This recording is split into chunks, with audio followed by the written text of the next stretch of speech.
Tommy Wiseau's The Room is one of the weirdest things I've ever seen. Actually, no, it's not.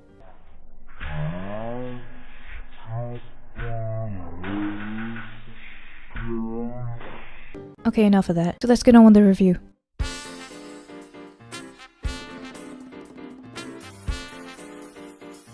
So this film is pretty weird, and you probably know it from somewhere, but I've never really got through it before, so why not?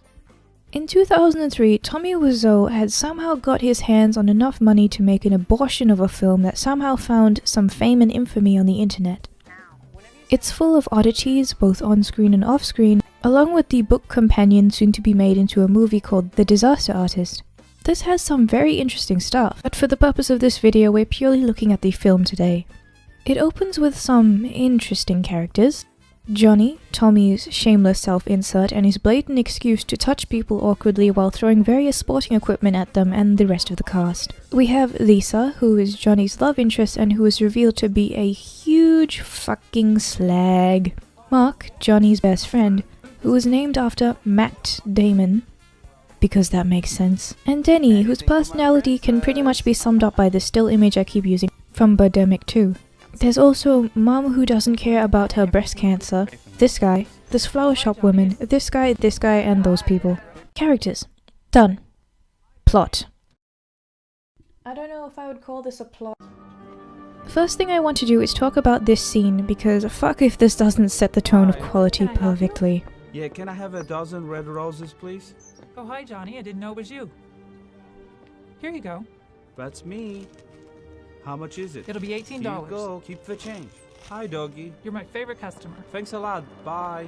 So Tommy is buying flowers for Lisa, and the flower shop woman seems both very happy and extremely indifferent at the same time. Oh yes, hello, I am having such a good time right now.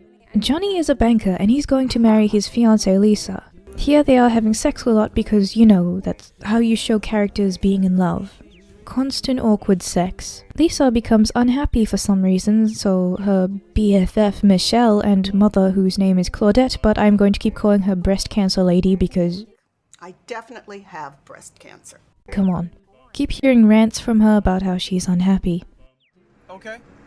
Alright, how about you? So Lisa starts an affair with Mark Damon Dusseldorf over here, and alternates between... Johnny's my best friend. Alright, you're gonna be married next month, come on. Alright, I'm leaving now. and this.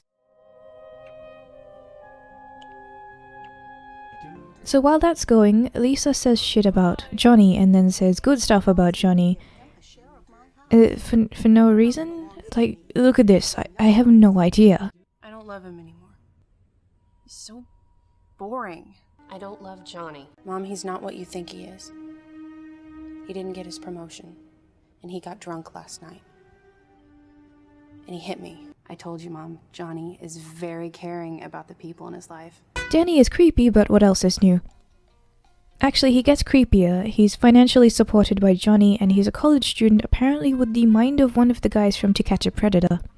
I just like to watch you guys. He's in love with Lisa, but gets friend-zoned even though the way she's going, I'd have expected her to start fucking him. I think I'm in love with her. And Lisa loves you too. As a friend. But then Denny fucks off and goes to marry some other chick. I think? And then the breast cancer lady tells Lisa that she has breast cancer. I definitely have breast cancer. Right. And they have some stupid conversation afterward that ultimately has no bearing on anything, because nothing in this fucking movie does. Then these two fuckers break into the house and have sex? There is no explanation for this. I don't even care anymore. My brain is just shut down from this point and I'm developing Alzheimer's, I think. I don't even remember how to spell Alzheimer's.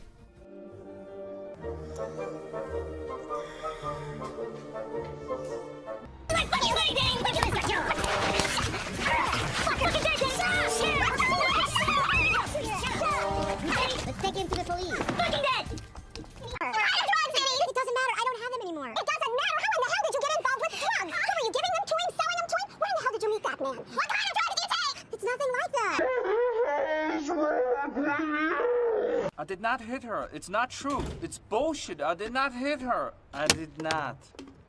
Oh, hi, Mark. Tearing me apart, Lisa! So after that abruptly ends and the movie forgets it even happened, we jump into the new scene. Peter, the You're a psychologist. friend of Johnny, who basically does the same thing to Lisa that she's been doing to Johnny by saying she is fine and defending her 1 second and then diagnosing her as a sociopath even though he means psychopath, I think, but I don't care. You got a lot of faith in Lisa. She only cares about herself. She can't love anyone. So then Mark goes to murder him for a couple seconds and no one cares and then he stops, so... okay. I cannot tell you, it's confidential. Oh, come on, why not? No, I can't. Anyway, how is your sex life? Can't talk about it? So then we get to a surprise birthday party, and this guy who was never named suddenly shows up, and the movie treats him like he's important even though they never name him. Oh, apparently his name is Steven, so I'm just going to call him Jim because I don't give a fuck. So Jim catches Lisa and Mark kissing, and then Mark's like, oh shit, don't tell fam, please. And then that's the end of that, and it's never addressed again. We're expecting!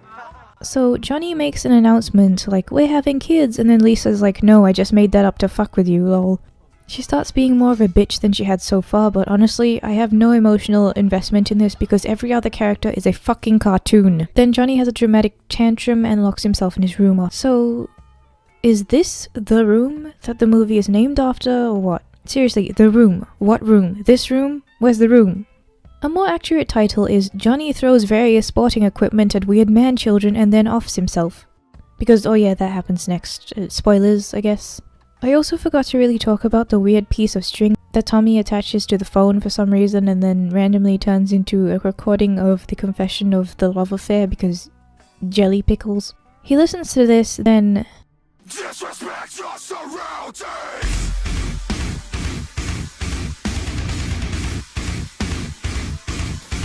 And then shoots himself in the head.